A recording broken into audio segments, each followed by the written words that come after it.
C'est fait, le litige qui oppose la société Ero à United Bank for Africa Burkina depuis plus d'une décennie connaît un dénouement, et cela par l'entremise d'une signature d'accord transactionnel conduite par le médiateur du Faso, NAC, qui met fin à un long contentieux entre les deux parties.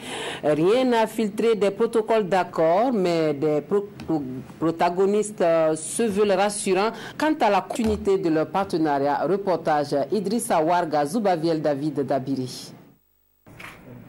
Une signature de protocole d'accord, et c'est la fin d'un contentieux près d'une quinzaine d'années entre la société Ero et la United Bank of Africa UBA Burkina Faso.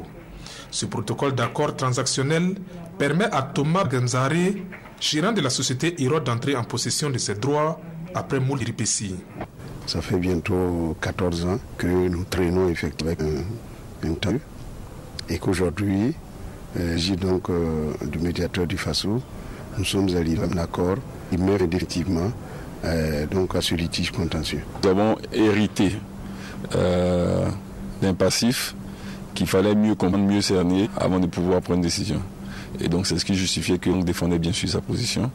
Mais bon, je veux dire, on est arrivé à un stade où on a compris qu'il fallait effectivement, sous l'égide du médiateur, trouver une issue. Cette signature d'accord est le fruit de plusieurs tractations entreprises par le médiateur du Faso et les deux parties. Sarah Sirimé salue le sens du dialogue et le mode de règlement conciliant et consensuel de ce litige. C'est un exemple